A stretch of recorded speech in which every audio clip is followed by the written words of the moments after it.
Hello, my name is Scott Garrison. You may remember me as Scott the Barber or just as Ron and Carla's son. I've been involved in our community since opening Scott's Barbershop on the southeast corner of 3rd and Main in 1998. Now I'm back in the same building as Garrison Financial. I started investing in my 20s. I invested through the dot-com crash and the Great Recession. I started caring for other people's money in 2018, and I truly enjoy sitting down with my clients, understanding their wants and needs as well as what keeps them up at night. Whether my friends just want me to invest a little of their savings or want me to work with their tax and legal professionals to strive towards optimal efficiency, we can do it all. I believe communication is key to helping my clients reach their goals. For if we are faithful over a few things, we shall be given more. Contact me at scott@soonerwealth.com. Securities offered through registered representatives of Cambridge Investment Research, Inc., a broker-dealer member FINRA and SIPC. Advisory services offered through Cambridge Investment Research Advisors, Inc., a registered investment advisor. Garrison Financial and Cambridge are not affiliated. This communication is strictly intended for individuals residing in the states of Colorado, Nevada, Oklahoma, and Texas. No offers may be made or accepted from any resident outside the specific states referenced. Cambridge does not offer tax and legal advice. If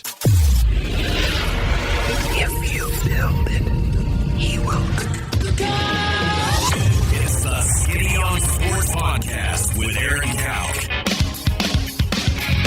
I throw balls far. You want good words? Data language.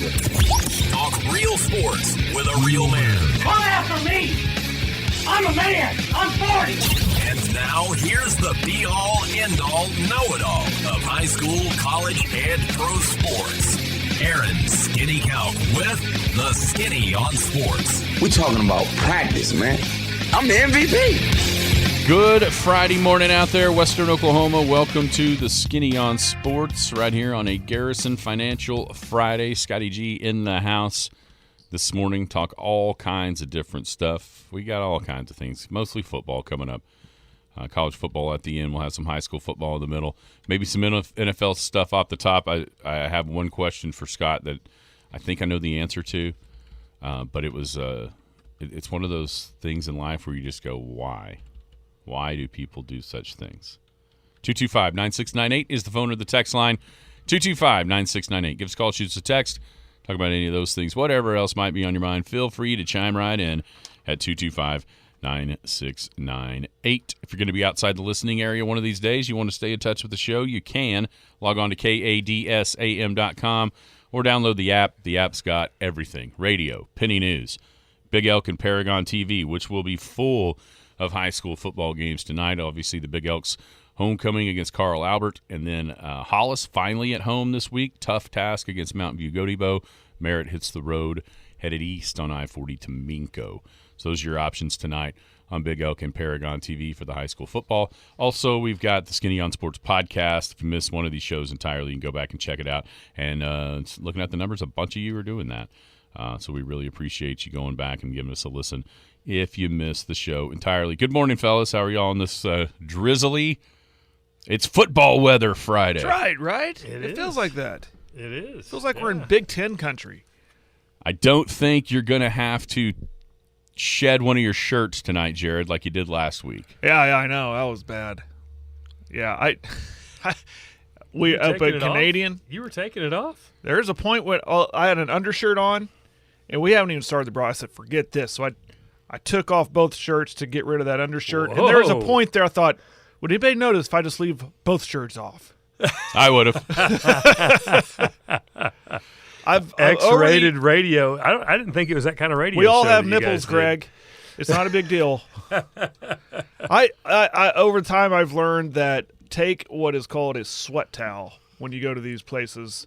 Now, here's the deal. Canadian, I'm not knocking Canadian. You know, we never gave them props because they were incredibly I did on Monday. I said they invited us to their barbecue. Yeah, they did. They had a tailgate behind their press box. Their press box was easily accessible. We could back right up. We'd have to climb a massive amount of stairs because the way that stadium is handled. There you go. They'd say, hey, radio, yeah, just go over there, park right there, back up. And they had AC in there until you shut the door, and then it was hot. Until you shut the door. Well, if we had the door open, kind of going down the hallway instead of in each individual room. So I've learned over time, bring a sweat towel. Yeah. Because I just constantly. Yeah, I mean, that's so. Wait a minute. So you guys were in a room alone, and Jared took his clothes off. Yeah. Shirts off. Shirts off. I first of all, Jared, I looked over I and apologize because I know exactly what Skinny's trying to do here, because I had an agenda when I came in. I did not say anything. And it was, yeah, you did. You immediately took this towards him taking his clothes off. No, I did not. You are trying to avoid us talking about the college pick'em. Oh, listen, we'll get that. I already did that too. I already did that on Monday. Yeah, but you didn't want to talk about it with me. Well, listen, like I said, that's the whole point of this contest is whoever gets last also gets money as long as they'll keep on picking. keep on trying, like the little engine that could. Not. I mean, we've also still got, a lot of weeks. Here's the deal. I've gone with the underdogs. You know how you can tell we got a bunch of public players? Because we got good records when the favorites are covering each and every game. It seems like. Oh, is that what he's? Is he taking a shot at us? I had this theory, and it was this: because of the new clock rules, those giant spreads, those teams weren't going to have time to cover them. How'd that work out for you? It's not working out very well so far. That's for sure. Out of 118, I'm in 93rd. Well, I tell you what, I'm in another one in the pros, and I picked Minnesota last night. I thought this is a perfect letdown game. Was that not Philly. A winner? Philly won. I know, but you meant straight up. Yeah, we were straight up in that one. So but I think Minnesota did they not cover the spread? I think too? Minnesota covered. I thought it was 6.5. I don't remember what it was. You know what? They scored a touchdown at the end. It ended up 34-28 was the final, but I think it actually went underneath 6 because of the injuries that Philly ended up having. So I actually think Philly did end up covering that spread. Yeah. Yep. Yeah, Western Oklahoma Realty College Pick'em. There's a bunch of I see coaches littered. I can't believe they haven't started talking trash yet. You know what they realize? It's a long season. Oh, I'm not worried. It's a long season, and they're not having to be in here each and every week. Perfectly placed within striking distance. Just in time, the leader found my number. Brandon Embry. I'm sure he was wanting props. Yeah, you're ahead for now. Yeah, I know what I'm doing. We're just hanging out in there, letting the rest of them wear themselves out, and then we're going to strike. That's the goal. That's what I'm doing. That's the goal. Once conference season rolls around, you kind of get a good idea of who's good and who's not. Then you just kind of start slowly climbing the ladder. Problem is, I'm afraid you got the top of the ladder already got cut off for me. I don't think I'm making it there. Hey, so last night there was a play. Minnesota going left to right on your TV screen. Justin Jefferson catches a ball in the middle of the field, gets tackled, then all of a sudden runs over, grabs something on the field, and flings it to the sidelines. I didn't see this. You didn't see this? I did not. So he gets tackled, and the process of getting tackled, he gets his tens of thousands of dollars of chain ripped in half. And picks it up and throws it to the sideline. Uh-huh. As a financial guy, let's say that was a $25,000 necklace. Let's just say. It could be higher, it could be lower, but that seems like a nice probably closer to 100. Yeah, well, okay, let's say a $100,000 necklace. If you were the advisor of Justin Jefferson, is there any way you would advise him to actually wear that on the field? I would not, yeah, no. What a great financial question. Yeah. He gets tackled, and you see him take a step one way, and then it's like he turns around. I don't know if he saw it, like, shimmer in the light, the diamonds, or what. And he was probably happy that he got to do that, because then everybody knew that he had a $100,000 had chain it on. He just grabs it, and he throws it to the sideline. Yeah. I saw people on Twitter going, "Oh, that's some poor teacher's salary. He just got thrown to the sideline." I'd wear my chain, but my neck would be blue from the how tight it from was. the fake gold. All right, so NFL. Let's not kid yourself. If you're his financial advisor, like, do whatever you want, Justin. Just pay me. Yeah. You want to wear the necklace? Just keep wear making the necklace. Money. Just keep making the I'll money. continue to be your advisor. Just don't fire me. Do whatever you want. It's a chain, Jared. It's not a necklace. I just got it's not a chain. necklace. I'm sorry, it's a chain. chain. Come on, man. Sorry. I just got a text that it's an asset. It's an asset. That is not an asset. But anyway, I digress. It's a house. Okay. So you got to take a shot at me. It's my turn to take a shot at you. Oh. In the NFL this week, I think there's a handful of teams that have the most pressure to win this week. And I believe number one on that list is none other than your Pittsburgh Steelers. I said it. I said this is the kiss of death. They're winning every preseason game. They're looking pretty tight. I knew it was coming. Any concerns that Kenny Pickett looked like a scared child last week against the 49ers? My over-under on Kenny Pickett is less than a touchdown a game for the year. So not a Pickett fan. Well, I don't know that it's Pickett. I think our offensive coordinator needs to take a hike. Yeah, I don't disagree. Matt Canada, is he still the one calling the plays? Yeah, he's awful. He's awful. But isn't that ultimately on Mike Tomlin for not firing him? It is, absolutely. Now here it comes. Now you're going to talk about your boys, them boys. No. I'm boys. I'm going to talk about the teams that didn't have a good first week. Oh, okay. Not so much. Not the teams that dominated. So I'm going to give you 5 teams, and ironically, they're all in the AFC, which to me makes sense because everybody believes the AFC has more good teams than the NFC, right? So Steelers, the Bengals. Both of these teams would go 0-2. Problem with the Steelers is if they lose this week, they're going to have a home division loss, which the Bengals would too, because Baltimore's there. So they would both have a home division. And actually, the Bengals would be 0-2 in the division because they lost last week to Cleveland. So that's a lot of pressure there. Chiefs, Bills, which would have 2 AFC losses, and the Chargers also would have 2 AFC losses if they cannot win against Tennessee. Why do I say 0-2 is such a big deal? Anybody got any idea what the percentage is if you go 0-2 to make the playoffs? Not good. What is it? I don't know. Oh, you're shaking your head like you've seen remember this. the stat. It's going to be less than 10%. Starting 0-2 is not good. Just barely. 9.5%. So yeah, after last year, since 1970, which is the AFL-NFL merger, 38 of 400 0-2 teams made the playoffs, which is 9.5%. that's pretty low. How many do you think won the Super Bowl? 0. No. There's been. I could have told you one because I remember one. Dallas, 1993 Dallas Cowboys won because if you'll remember, that's right. Emmett was holding out. They lost the first 2 games. All of a sudden, never mind, Emmett, Here's come on your back. money. That's right. Here's your money. Yes, there's actually been 3.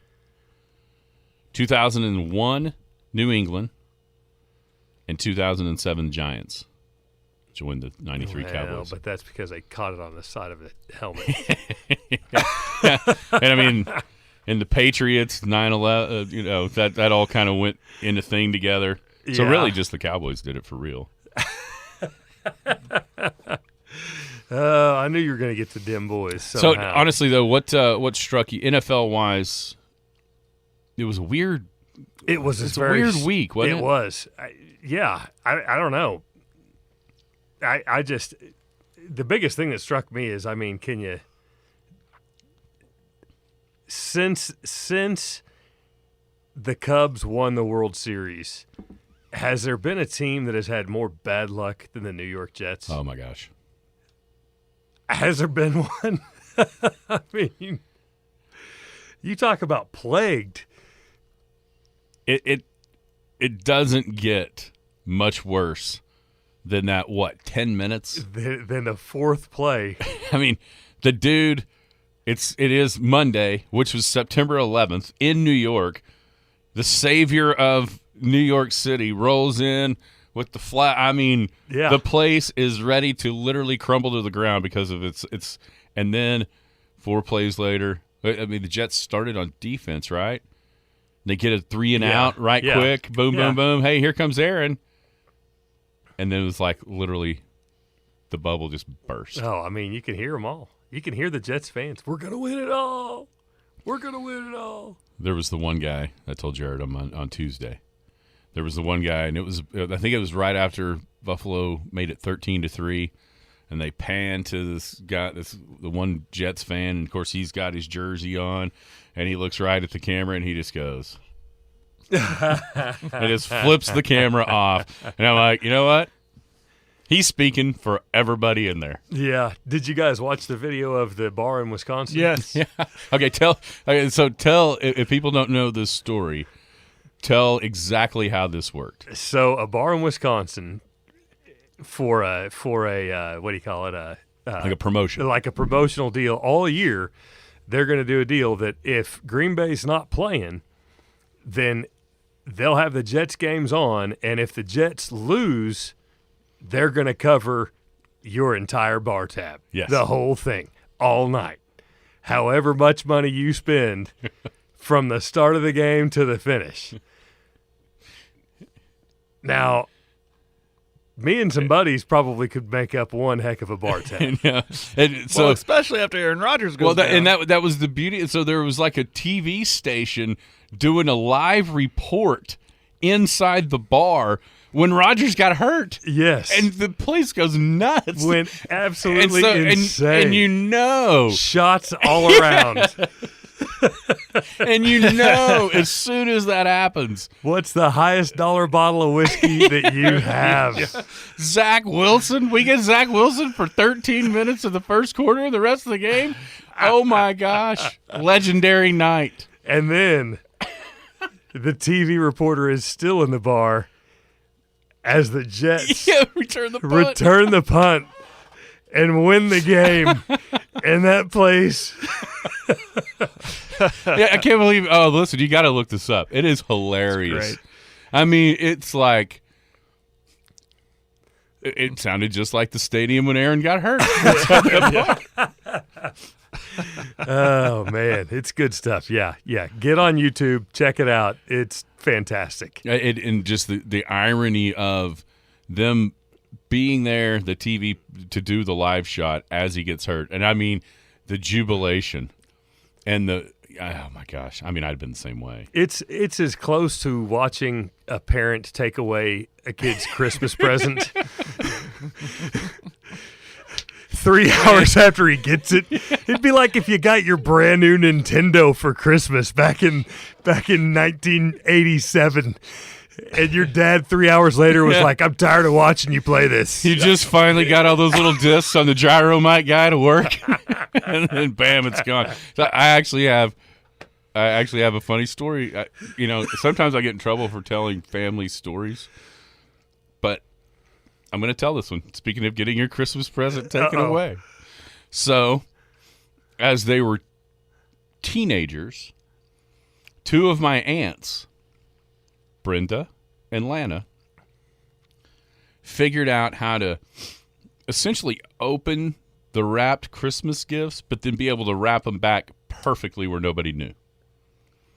So they do this, and they each get a pair of go-go boots. Oh, man. Each of them have them.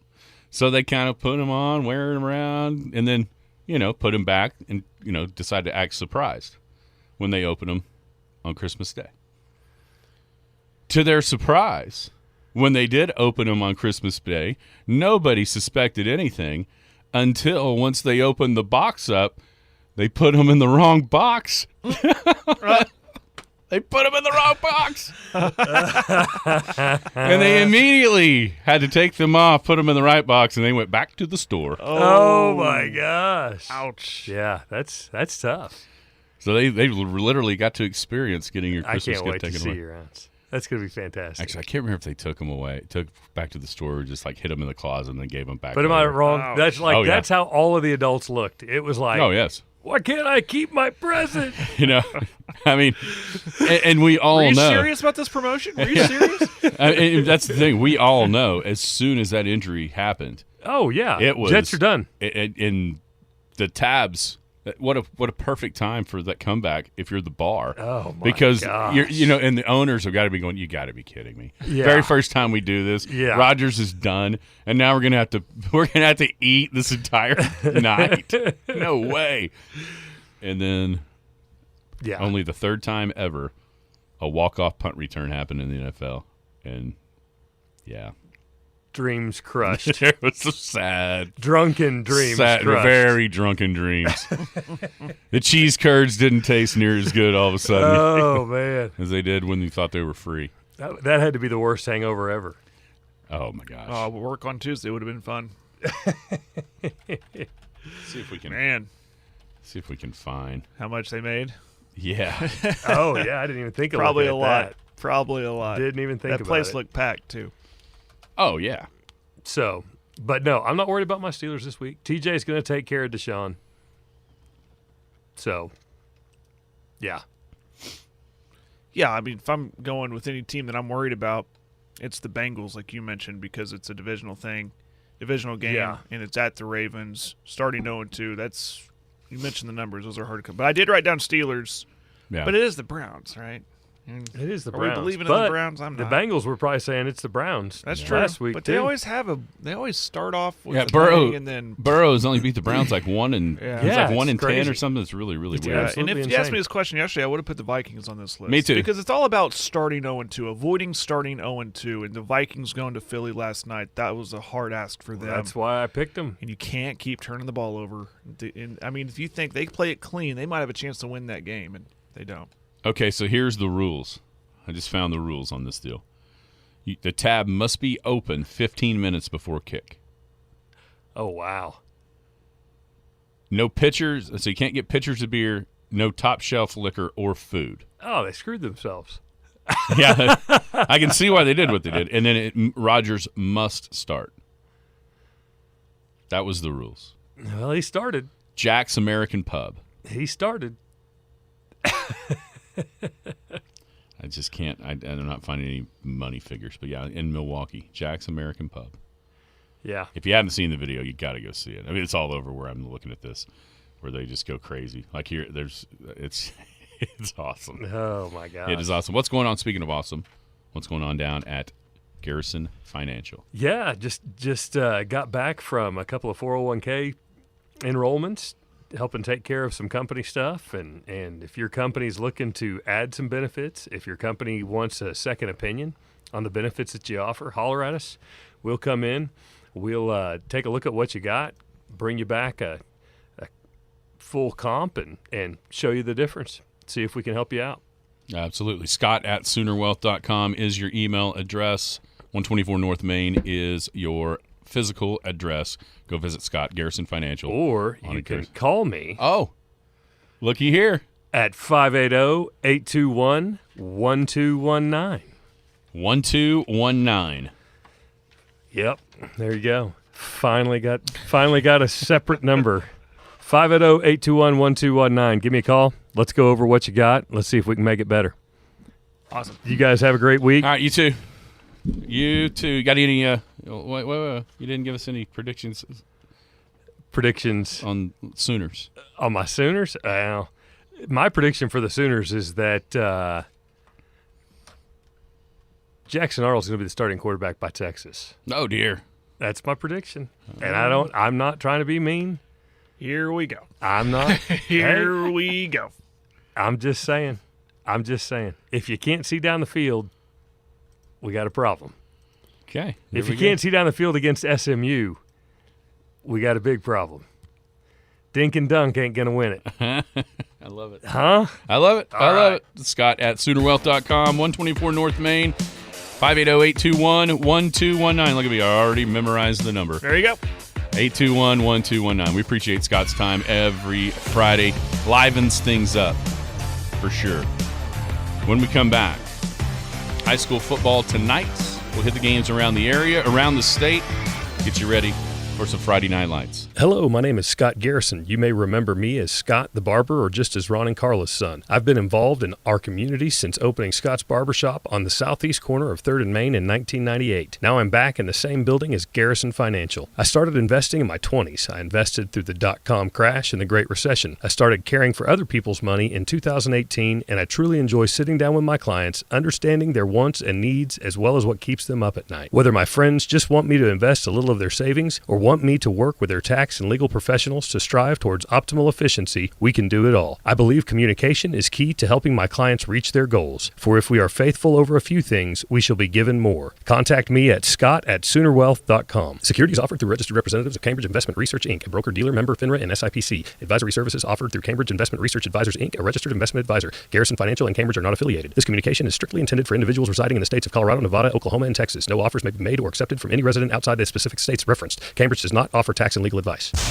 The Skinny on Sports. This is one of the most awesome experiences of my life because I'm getting in trouble right now. I can't believe it. Welcome back, Skinny on Sports, 98.1 FM, the Sports Animal. This is a Garrison Financial Friday. We appreciate Scott stopping by as he does each and every Friday, and he can do it all. Full financial planning, and I think when we say that, I think I assume. I don't even know why I do this, but assume just talking about you as an individual. Mm-hmm. But as he just said, it's not just individual stuff. It's company-wide plans that he can certainly be able to put in force for you. He's done that for us out at the golf course, and we appreciate him there for sure. But what he does, he shops the open market, brings you the best value on your life insurance and your investments.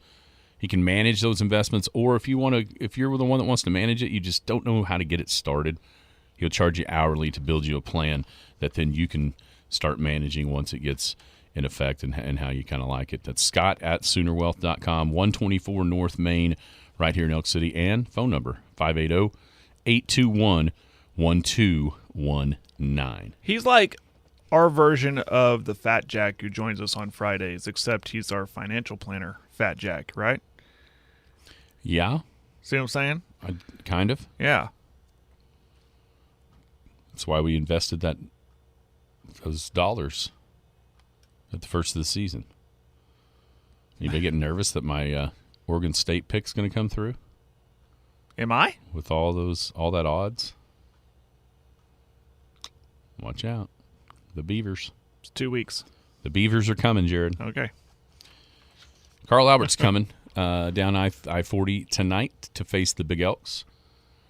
Titans, winners of 6 of the last 7 5A state championships, defending state champs, and they're one of the best teams that are out there in the state of Oklahoma.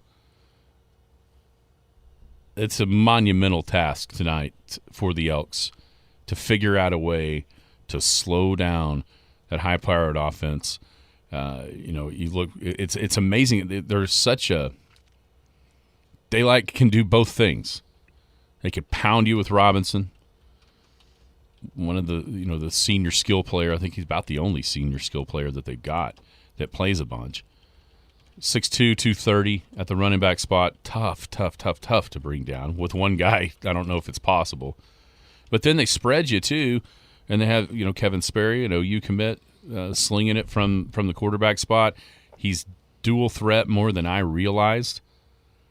After watching him a couple of games, he can run, and then he's got those guys on the outside with Washington and Haynes and Marcus James and Brackage.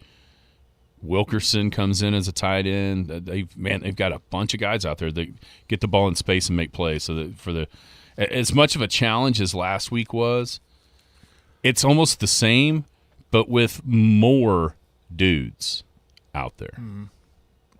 Yeah, this is going to be a monumental task for the Big Elks. I think we all know that. We're not going to beat around the bush about it. This is one of the best teams that has ever stepped foot inside Big Elk Stadium, talent-wise. Big Elks have to be on their game.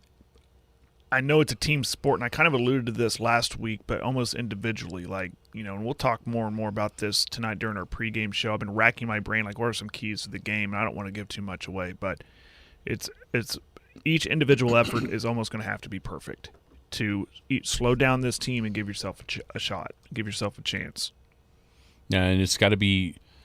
I know coaches and Coach Easton was in here on Wednesday talking about gang tackling, and that is what's going to be at a premium tonight.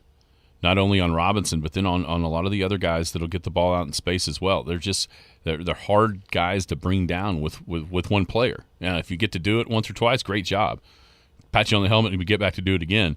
Mm-hmm. But it's going to take all 11 getting to the football, rushing to the football on defense to be able to try to slow these guys down. Can't take a play off. I mean, if you think you're out of the play because you're on the other side of the field, don't. You can't take a play off, and you're right. When someone gets a hand on him, they're going to need help. We're talking about Robinson because he is a load. We've seen some highlight films on him, and he's just manhandling guys at times. So if you just can't take a play off, and when it goes back in the trusting your teammates, if you get a hand on them, stay right there. Your teammates are coming. Got to gang tackle. I completely agree.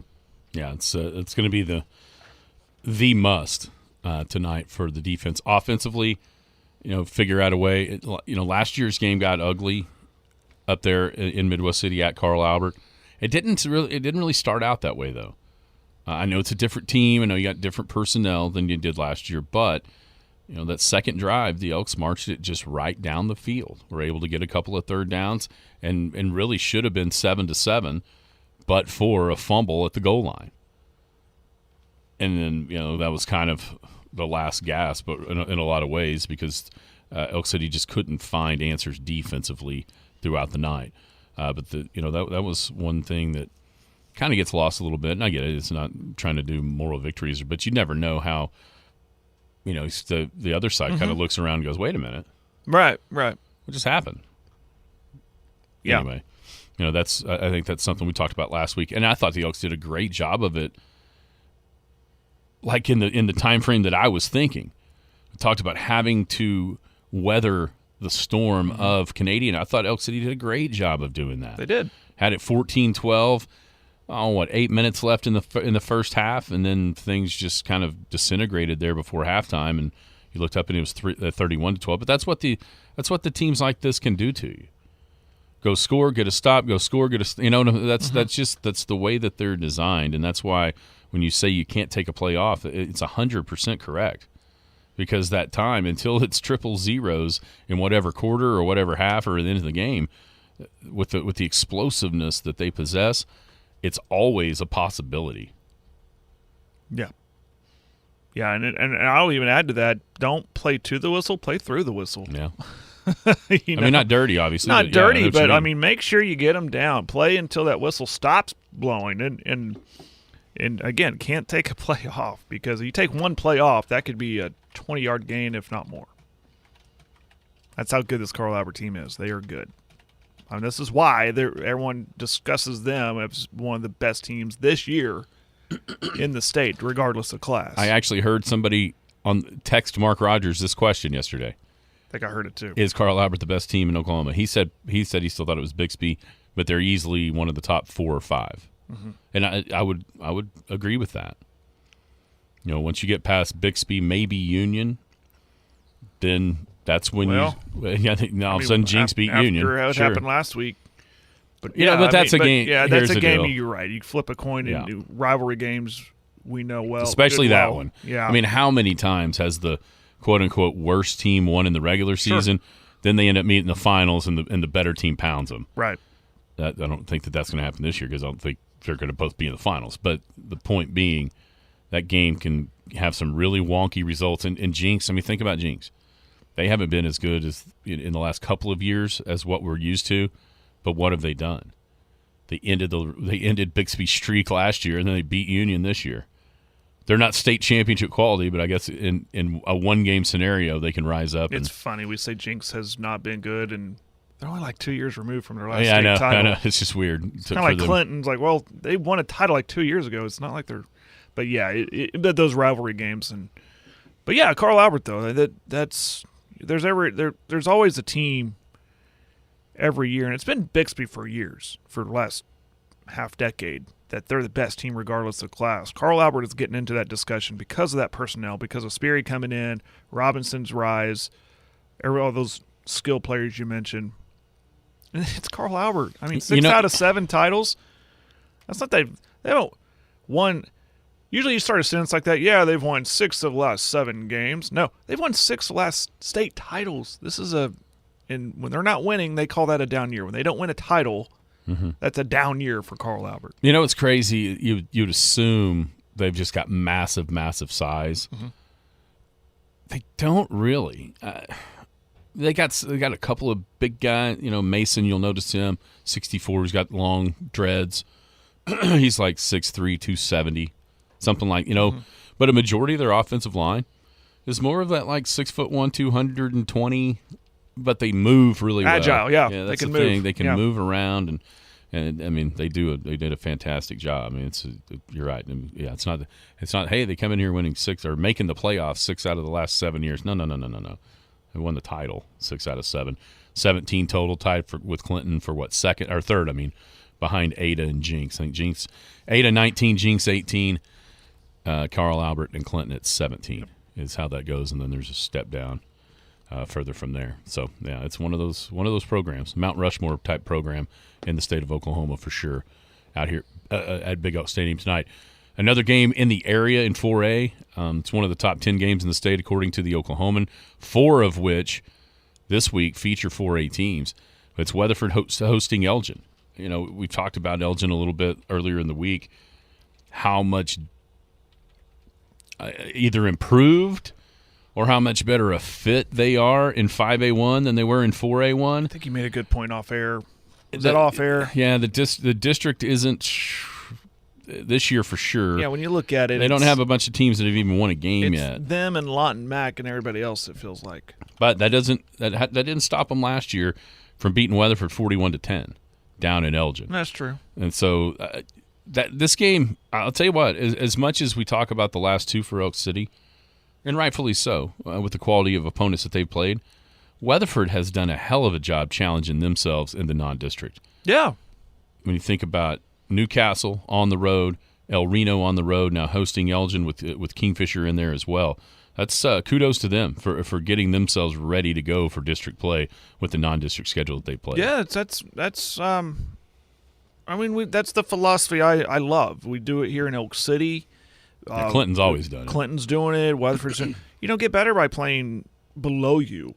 I'm not saying names. I'm not going to dig myself in a hole here. But I remember growing up in over at Clinton, and they would play some teams that weren't very good, but it turns out I don't think it really mattered who they scheduled, that those Clinton teams were really good. They would have beaten them anyways. And you go look back in hindsight, well, those teams they played, like the Hobarts and Altus back at that time, well, they'd go and win a lot of games too. Frederick in there too.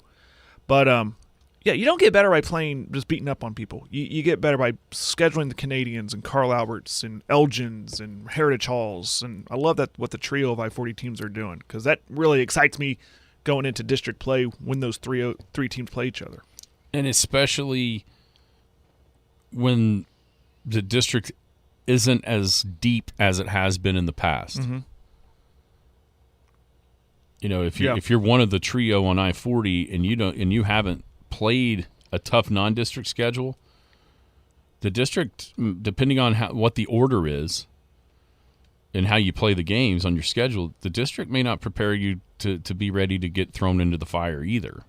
And so I think it's really wise for all 3 of the teams to get themselves battle tested ahead of district play. Now, obviously, for the Elks, it's not that way, because they right out of the gate after a bye week this next week start in the Tornado Bowl. Yeah. But you don't.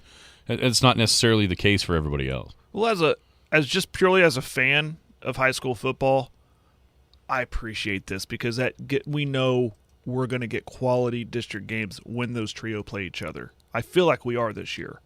So I appreciate, getting ready for a district run, and then us going to games and seeing good games and seeing quality play from all people involved. So, yeah, it's good stuff, and you don't expect less, right? From Elk City, Clinton, Weatherford, those are names people pay attention to when football's being played, and they're not shying away from competition. So it's very good. It's good for the sport. Also on Paragon TV tonight, of course, obviously Big Elk's on Big Elk TV. Paragon TV tonight, a couple of games. One in Class A, Merritt heading to Minco. The Oilers split their first 2, and then now they travel to Minco. Bulldogs 3-0 with wins at home against Dibble, at Moreland, and at Apache.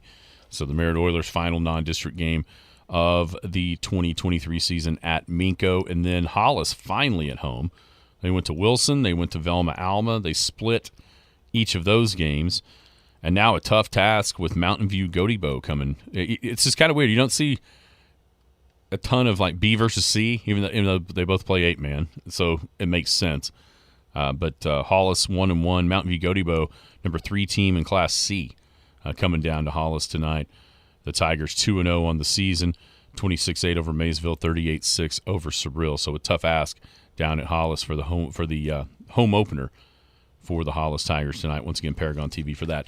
Then also, Jared, in 4A, mentioned Weatherford and Elgin is one of the top 10 games in the state featuring a 4A team. There's 3 others, and 2 against 5A, 1 against 2A, actually, which is pretty crazy. But game of the night, Tuttle at Guthrie. See exactly what the Tigers have for the Blue Jays. Chandler, undefeated in 2A, goes to Poto. Poto's moved up to number 2 in the Oklahomans rankings, which I think both of us kind of had them number 2 slotted to start. And then I wish they just listened to us. Yeah, I know. We could tell them. And Grove at Wagner. Wonder what Grove's got now that Emmanuel Crawford's at Arkansas for the defending champs there in Wagner. Yeah, it's at Wagner. I'm heavy lean on Wagner on that one. But seeing what life is like for Grove after Crawford will be interesting. The Tuttle-Guthrie game could be a knockdown, drag-out fight. Guthrie's really good. They got a really good defense. And there's been some questions about Tuttle, but they've been winning, so they'll bring the fight to the Blue Jays. And I know nothing about Chandler, but Poto, I think, like we just said, I think they are clearly the second best team in 4A. And Chandler Lions, again, I don't know anything about them, but there goes that scheduling tough mentality that we like. So good job, all 4 or 3 of those 4A teams. Yeah, I'm going to give you just kind of an idea, maybe. A little bit better of idea. Head into district play next week, where everybody's at with actually challenging themselves out of district. Poto's done a good job of that. They played, was it Metro Christian? I think, defending 3A runner-up. Did they play them in like week 2? Worth looking up. Yeah, I'm not sure. Yeah, it is. Bishop. Okay, so they played Bishop Kelly, who beat McGinnis last week, and then they went to Metro Christian. They won both of those games. And now playing a top 10 team in 2A with Chandler. So a lot of people think, I mean, we included that if there's a team that can challenge Wagner, it could be Poto. Yeah, that's kind of our thoughts from the beginning, and no doubt about it. High school football, don't forget, 6:15 pregame, 7 o'clock on Big Elk TV, Cool 94 for the Elks and Carl Albert. 7 o'clock kicks for Merritt at Minko, and also Hollis at home for the first time this season, hosting Mountain View. Godibo. When we come back, college football gridiron report. Look ahead to this weekend. Is anybody on upset alert? It's Garrison Financial Friday. Hello, my name is Scott Garrison. You may remember me as Scott the Barber or just as Ron and Carla's son. I've been involved in our community since opening Scott's Barbershop on the southeast corner of 3rd and Main in 1998. Now I'm back in the same building as Garrison Financial. I started investing in my 20s. I invested through the dot-com crash and the Great Recession. I started caring for other people's money in 2018, and I truly enjoy sitting down with my clients, understanding their wants and needs as well as what keeps them up at night. Whether my friends just want me to invest a little of their savings or want me to work with their tax and legal professionals to strive towards optimal efficiency, we can do it all. I believe communication is key to helping my clients reach their goals. For if we are faithful over a few things, we shall be given more. Contact me at scott@soonerwealth.com. Securities offered through registered representatives of Cambridge Investment Research, Inc., a broker-dealer member FINRA and SIPC. Advisory services offered through Cambridge Investment Research Advisors, Inc., a registered investment advisor. Garrison Financial and Cambridge are not affiliated. This communication is strictly intended for individuals residing in the states of Colorado, Nevada, Oklahoma, and Texas. No offers may be made or accepted from any resident outside the specific states referenced. Cambridge does not offer tax and legal advice. The Skinny on Sports. It's in the house. Welcome back. Skinny on Sports, wrapping up a Garrison Financial Friday right here on The Sports Animal. Before we get into the college football, Jared, quick note from the golf world. So the Corn Ferry Tour is in round, it's the second leg of 4 tournament finals. Right. And it's just like the playoffs on the PGA Tour, except for the Corn Ferry, and they trim the field each time. So second leg, they're playing in Tennessee at College Grove, Tennessee, the Grove Golf Course, Country Club, whatever it is. The tournament is actually hosted by Brent Schneedeker. Schneedeker. Cool. One, Quade Cummins from Weatherford had a great day yesterday. He comes into the tournament 59th on the season-long points list. Top 75 make it into all 4 finals events. Top 75 also guarantee themselves fully exempt status on the Corn Ferry Tour for 2024. But these last 4 tournaments, the points are elevated massively from what they have been all year.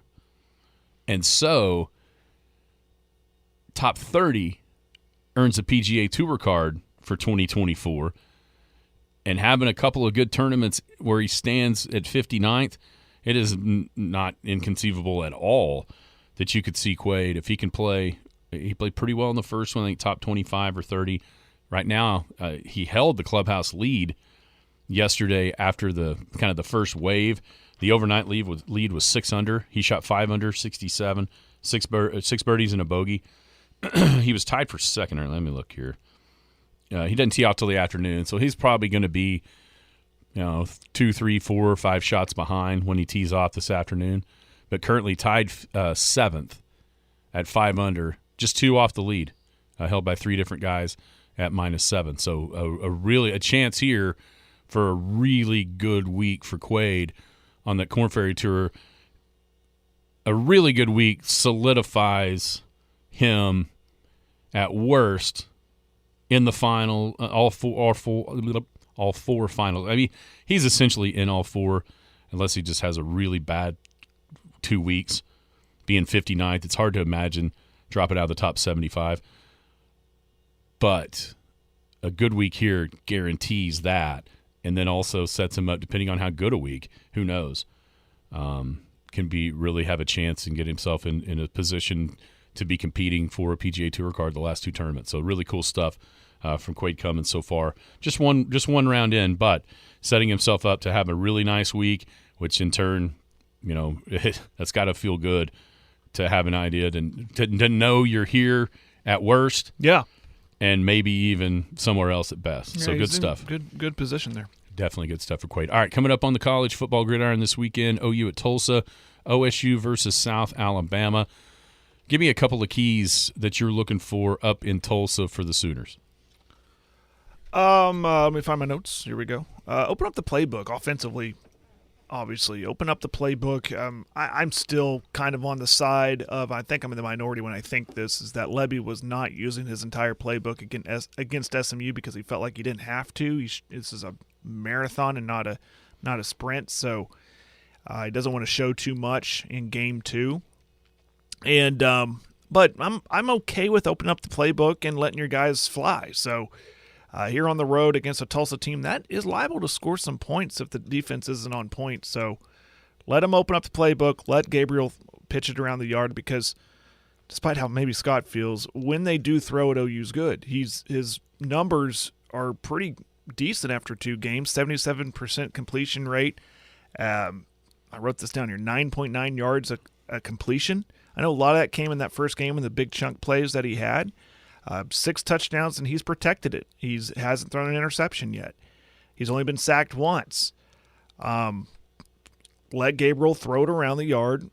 Goes back to open up the playbook, and we just need to see better line play on both sides, offensive and defensive. Get a push up front, let the offense run the ball consistently, and got to get pressure on the quarterback. I'd like to see a little bit more pressure in the backfield defensively. So just some things, I guess. How I've answered that is what I'd like to see, and not so much keys to the game. I don't think they have a problem with winning versus Tulsa, but I want to see them. I want to see how they win. I want to see them get better. That's how I think they can get better. How about you? Yeah, Michael Penix last week for Washington, 28 of 38, 409, 3 touchdowns and a pick against this Tulsa team. I get it. I know everybody. I really think the 73 in game 1 set unrealistic expectations. Mm-hmm. If that's 51-0, everybody's still happy, but it's not the gaudy number of, there's something about like 60 or 70 that just makes you kind of get taken aback, like, whoa, this team is way better than I thought.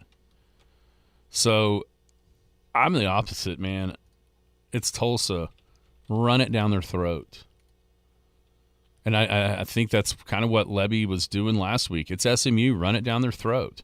Mm-hmm. And Oklahoma didn't do it. And that makes it, you start beating your head against the wall, because as the offensive coordinator, the play caller, you're thinking, we have the guys that ought to be able to just push them around. They're just not doing it. You know what I mean?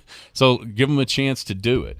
They didn't do it. And then, oh, by the way, when it became 14-11, what happened? He slung it around a couple of times, and I know people will go, well, why didn't he do it the whole game? It's not just don't do it out of necessity. Do it, but it's just not. Yeah. It's not just about winning that game. It's about growing a team throughout the season, and in his estimation, being able to run the ball against SMU was a better choice of that than just to dissect their defense through the air, which they obviously were able to do when they had to. So, I get the criticism, I guess. But I also understand what he's thinking. Mm-hmm. He's thinking, good grief. It's SMU. Run it down their throat. I think you're going to see more of the same this week. Defensively, just keep on tackling. The sack numbers don't look good. The pressure numbers, though, do. How many times has it felt like in these first two games where OU had guys on the defensive line that were just like a half step away? Or flushing, immediately get pressure, the flush out, and, force a bad throw. I know that you still need to get the quarterback to the ground, but it hasn't felt like there's, in the past, it seemed like they're back there and then they miss tackles and then that gives wide open lanes and that kind of thing. You don't sense that as much this year, but you do sense, boy, if you could, if the secondary could make him hold on to the quarterback, hold on to the ball, like one more pat, one more beat, then the 2-sack number goes to 10. It feels like they are a second away. That's right. Really, just give him one more step. What's relieving about, or what's encouraging about that is in the last year when you see pressure on the quarterback, he steps up or eludes it, makes that throw to a wide open wide receiver. Right. Now it's okay. He's stepping up, making a bad pass because the pressure is just 1 second away, or the secondary is there making plays. That's right.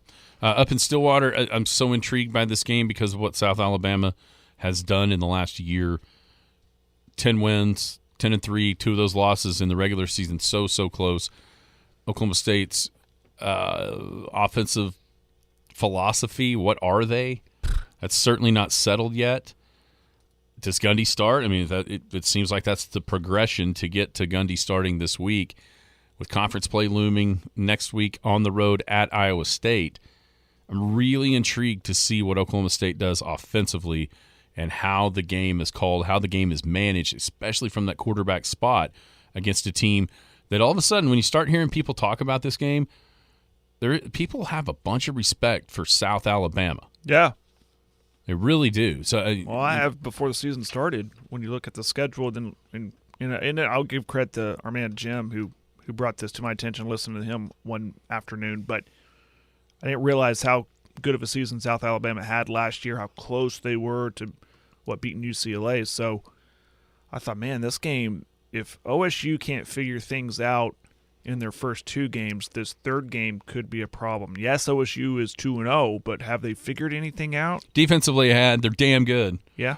I mean, this is why the Arizona State win, I know it's on the West Coast, but it reminds me so much of the Boise win from a couple of years ago, where defense just suffocated somebody in the second half. How many times did we see that year, where somebody a bunch of different times it seemed like offenses kind of had their number? Down at Texas, in Bedlam, in Stillwater that year, offenses kind of going up and down the field on them in the first half, and then all of a sudden, halftime adjustments, whatever it is, the second half, that Cowboy defense was just suffocating, and they did it again against Arizona State last week.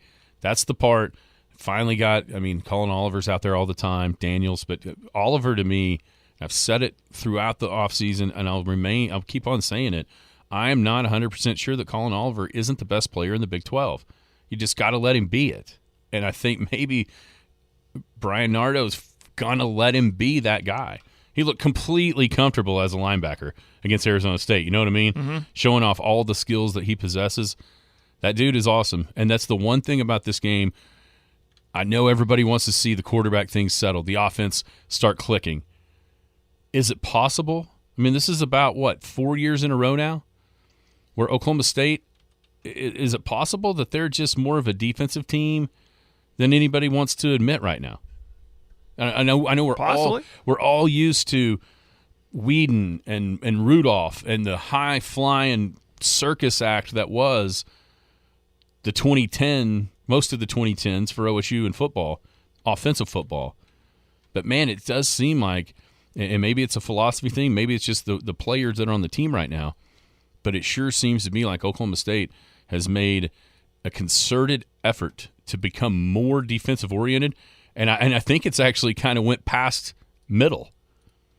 You know, it's gone from golly, just a little bit of defense to help this offense, and we're going to win every game. To now, you almost feel like, geez, just a little bit of offense to help this defense out, and we're going to win a lot of games. It's almost kind of the approach I have with Dallas Cowboys is that they have a really good defense that's going to win them a lot of games, and they have an offense that's good enough. And kind of feel like that with OSU. And you're right. They great linebacker play and they're really, really good defense. Now, once conference plays start, we'll really start to figure that out. But really good defense and an offense that, again, is okay to get the job done, okay to move the football and score when they need to score.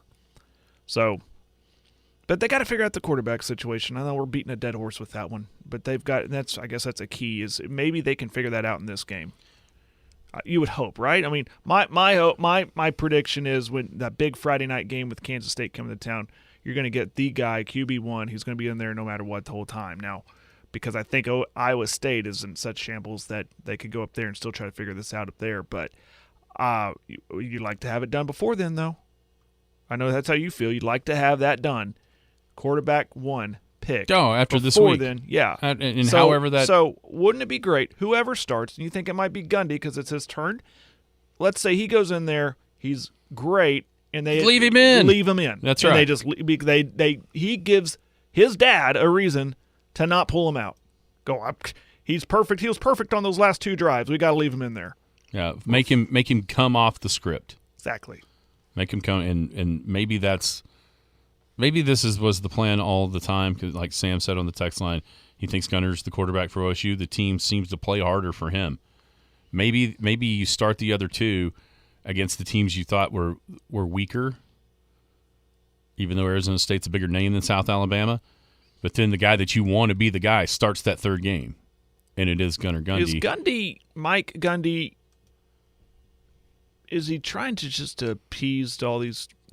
His son's not leaving, but is he trying to keep them all happy because I think this so. transfer portal era? I'm sure there's some of that. Afraid to name a guy, then all of a sudden his quarterback depth is in shambles because they said, well, fine, I'm out. Well, I'm sure that's the truth. The one way that doesn't happen is if you name the guy that everybody else thinks is the guy. Yeah. You know what I mean? Mm-hmm. Now, if you listen, it being his son is not a positive, especially if like Sam is right, his son is the best one, because there's always going to be that nepotism view if he wins the job, and it's so close. I mean, there's nobody has stood out from the others yet. And so if you go with what people believe, or even the team believes, and it is his son, Gunner Gundy, and then they mess around and lose this game, you can already hear the uproar, right? Mm-hmm. Even though, and it might even be from the same OSU fans that believe he's the best one right now, but there's still got to be something to blame. And I think that's, even if he won't admit it, and I'm not saying it's top of mind by any stretch of imagination, but I think somewhere in the back of his mind, there is that, it is my son. And maybe not. Hopefully not. Hopefully he just says, you know what? Gunner played better than everybody else. Move on. And I think that's what it just needs to be. Somebody, whoever that is, needs to grab the bull by the horns and take control of that position. And it just simply hasn't happened yet. Upsets. You got anybody on upset watch this weekend? I wrote down 5 games. I'm not suggesting that all 5 upsets are going to happen, but just some to keep your eye on. This has been kind of a dud week, so it's kind of hard to find those. Yeah, once again, no ranked matchups this week. Yeah, but a lot of these are road games for the favorites. So LSU at Mississippi I've got State. numbers on that one. Okay. That's mine. That is yours? Yes. Keep an eye on Kansas State at Mizzou, just a 4-point favorite on the road. Minnesota at North Carolina is kind of interesting to me. Washington at Michigan State and Tennessee at Florida. I want to see more out of Tennessee, and this feels like a trap game, this rivalry game in the swamp. So those are the 5 I'm having. If there's one that's most likely to happen, I would probably lean LSU at Mississippi State. Okay, so LSU at Mississippi State. The last 4 times they've went, well, 3 of the last 4 have been extremely close. Now, the one time it wasn't was 2019 with Joe Burrow and that group. Mm-hmm. Guess what? That ain't LSU this year. So you almost throw that one out, right? Because that's not who this is. So in 2015, LSU won 21-19 down there. 2017, Mississippi State beat them 37-7. And then in 2021, LSU won 28-25. So a Mississippi State beat down, an LSU beat down, and then 2 really close games the last 4 times they went to Stark Vegas. I would keep my eye on that one, faux show. Mm-hmm. Also, and this probably is just because of what happened in 2021, Penn State, Illinois. You remember that game? No, I don't. From 2020, it was like 8 overtimes. Oh, yeah. And it was still in like 13-11 or something like that. It's a classic Big Ten overtime game, yeah. Yeah, and in the SEC, it's 81-89 or whatever. And the Big Ten, it was 13-10 or what. But I don't think Illinois is any good. I don't either, but they weren't that year either. No. And I like Penn State. I said that from the start. I'm coming around on them. I'm coming around as them probably being the second best team in the Big Ten, behind Michigan. Yeah, they're starting to make me a believer. But every time I do that with them, they go and get beat badly by somebody. They have a really good quarterback. Drew Aller is a really good quarterback, in my mind. Yeah, K-State. I think the most fun, K-State, Mizzou. Got any problem with Jay Norvell? No, I don't. He's asking a guy to take his hat off and his glasses and be a professional. No, I love it. I love it. I love it on both sides because I'm not 100% sure that Deion won't have glasses and a hat and maybe even a hoodie on Ralphie running out on. I mean, I would put nothing past the Colorado Circus. I think Norvell is just trying to find an edge. He's trying to rally them up to overdo things. He's on his coach's show at Rudy's or wherever that is for Colorado State. Yeah, and he's trying to fire people up. Yeah, and saying things. I think it's calculated. I think he knows what he knew it was going to get out. Well, he even said it. I know they're going to hear this in Boulder. Yeah, he knows, and I think he knows that he's a heavy underdog. So okay, I'm going to get him riled up, get them trying to do some crazy things. Maybe I bring my team in here with a head on their shoulders and see what can happen. But, and here's the truth: not a lot of chance, not a lot of hope there for Colorado gave State. them he gave them the disrespect this week, but that's going to be a constant theme throughout the season and maybe even throughout Deion's time. He's always going to find something. Oh, sure. Whether or not it's real or perceived. Yeah, he's going to find that edge. Every single week he's going to find something. Yeah. To be upset about, to be a motivational ploy. Right. There's always going to be something. Can't wait to hear what Lincoln says. You sit on my couch, my it'll popcorn. Probably be that week. It'll be kumbaya. Everybody hates Oklahoma because Venables said what he said about Deion. Right. Yeah. Here People we go. tried to burn down Lincoln's house. Yep. Still looking for those police reports. Yeah, Can't no find kidding. them. Big Elk TV, 7 o'clock. Carl Albert and the Big Elks Paragon TV for Merritt and Hollis. You've been listening to the Skinny on Sports podcast with Aaron Cow. Be sure to hit that subscribe button to get alerts of when the latest podcast is available. Thanks for listening. That ball is blistered to right. Way back. Goodbye.